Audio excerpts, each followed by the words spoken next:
Hello and welcome to this update to a short video demonstrating server recovery or migration of a Windows server using EMC Avamar with EMC HomeBase.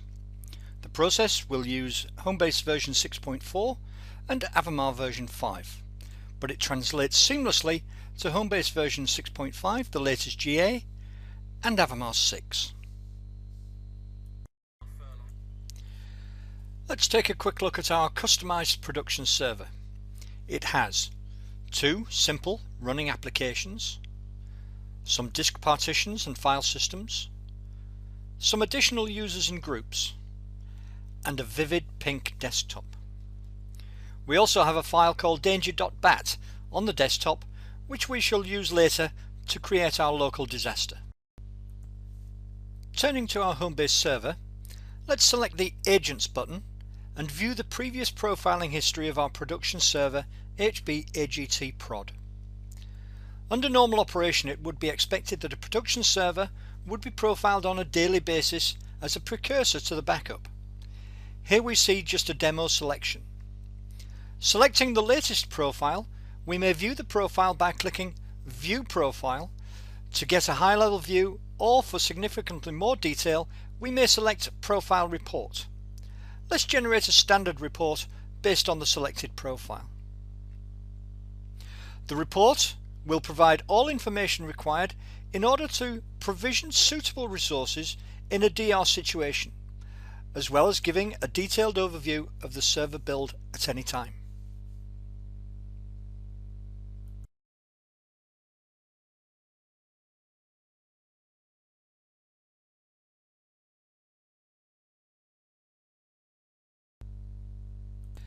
Okay, let's now protect our server fully by creating a HomeBase profile and an Avamar backup.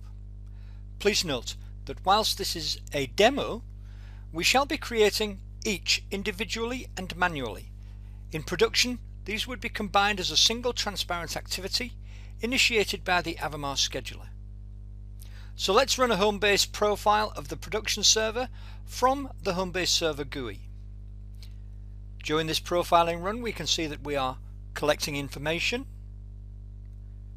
giving a high-level recovery configuration listing, and we receive confirmation of profile transport to the HomeBase server.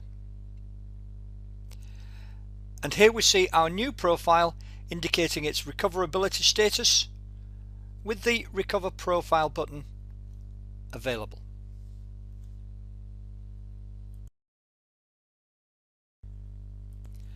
Turning now to Avamar, let's generate a full system backup and create a unique identifiable backup label. Now we are fully protected, having both a backup and a profile. So let's now create a disaster by running the danger.bat batch file that we saw a little earlier on the desktop of our production server. This will overwrite the master boot record, or MBR, of the server with zeros, rendering the server unbootable. Our production server is now effectively destroyed. So we shall now turn our attention to the recover option with the HomeBase server. Very little input is required. Here we shall overwrite the session name, though the default is fine and unique. The source server is confirmed, and the most recent profile with an appropriate backup is offered for use. The selected profile and backup may be changed if required, although server recoveries will generally require a recovery point objective, or RPO, to the latest backup set, so this is offered as a sensible default. Next, we must select our target type, and this will be either bare metal recovery or recovery to a server with a pre-installed operating system, HomeBase agent and backup manager client. We shall select a bare metal machine recovery for this demonstration. Our target NIC MAC address is selected from the drop-down. The target operating system is confirmed, and an appropriate HomeBase agent and Avamar client is pre-populated into the fields shown. An additional drivers field allowing selection of specific hardware drivers for installation where these drivers may not be available within the operating system media provisioned. Selecting Change offers first of all to select a text mode or DOS or F6 driver, where this may be required for specific RAID or SCSI adapters. We are also offered other available drivers from the HomeBase server repository. In this instance, I know that I have an Intel NIC over which to recover. I will select and add all available Intel drivers to the session. Returning to the session, further tuning of the recovery is available under the Advanced Configuration field, but sensible defaults for complete server recovery are already pre-populated. Creating this session will place the session into a configured state, ready for recovery. On creation of this configured recovery session, we are prompted to take boot action on the target. We are utilizing Pixie Boot for the initial dialog between the HomeBase server and the target recovery server.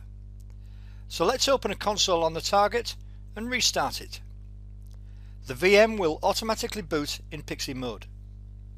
If necessary, Pixie or network boot may have to be selected in the target BIOS. A boot CD image is created within the HomeBase server in the event that Pixie boot is unavailable. In the next 2.5 minutes, we shall condense the whole of the recovery, including operating system installation, server configuration recovery, Avamar restore, and application recovery. The process is fully automated and requires only a single confirmation following the operating system installation.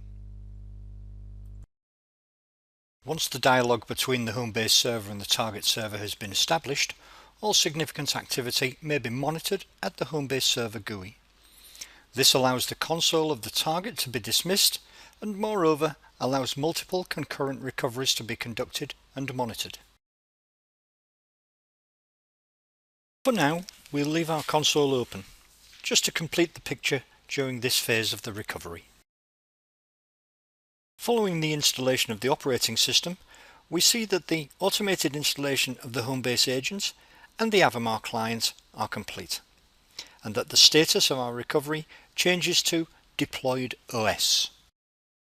Confirmation is now requested that no further actions are required following installation of the operating system. Typically, this allows for attaching of external storage to the target, for example, where a remote SAN has not been affected by a local disaster.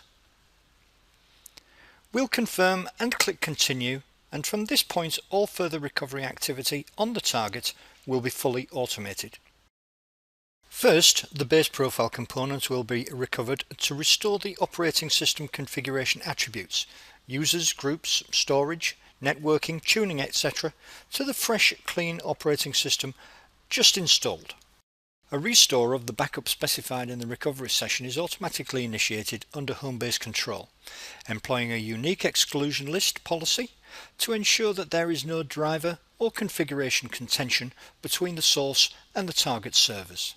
And finally, through the medium of the HomeBase extended profile, functionality of both systemic and user applications is restored. On completion, the target server reboots to full functionality. Thank you for watching this short presentation showcasing server recovery or migration in a Windows environment using EMC Avamar and EMC HomeBase.